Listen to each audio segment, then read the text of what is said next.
I wrote this book when I was depressed, and now I'm depressed again, so yay! Let's talk about it. Take the girl out of Jersey, but you cannot take the Jersey out of the girl. My whole story is just a very good example that you can move locations, but you can never fully run away from yourself. Feelings that I'm feeling now are the same feelings that I had right before I jumped on the OF platform. If you follow me, you know like a little bit of my journey. Obviously, I'm going to be sharing more about that. I'm writing a book about that. But this is just going to show you that you really cannot escape the lessons that you are meant to learn.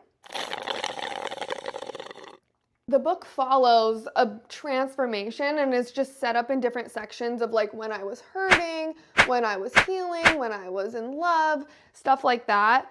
And I think that a lot of the feelings that I felt when I was hurting, those are the feelings that I'm saying did not go away, no matter how much money I made, no matter who I was around, no matter what I was doing, no matter where I was, because I personally, internally, was not dealing with them. The harder the lesson to see is the harder the lesson to learn. I think we get the urge to run from ourselves, whether that's immersing ourselves into fantasy books or drinking or, God forbid, drugs, just a bunch of any type of stimulation, doom scrolling, that is going to take us away from what our soul is literally crying out to us to heal. And that's a big reason why I wanted to actually add like journal entries from my journal that I wrote in high school into this book, because I want you guys to see that I'm not just writing from what I think happened or from, you know, my own perspective of what it might feel like to go through something like this. Like, I am truly living it. I know everybody says money doesn't make you happy, but I think when you're in a state of like not having money, and money could really solve your situation, whether that's getting your own place or starting a business or being able to leave your job or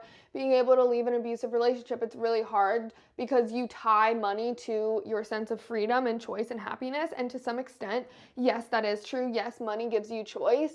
But I think I'm a pretty good example of going from making like over $75K a month to literally having everything taken from me for a lot of different reasons. I will explain that in another video, that these emotions that I wrote about when I was 15 years old are still with me when I'm 24. Money temporarily fixed those issues. You know, I was able to travel the world. I was able to get my own place, and I was able to be alone. But the hard work I've done after having all of that gone, after moving back home, after coming back to the place that traumatized me in the first place.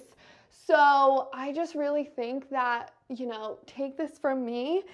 Number one, read my book, but also understand that you cannot run from yourself. You can run really far. I ran all the way to Italy, guys. I ran to Italy. I lived my mafia romance.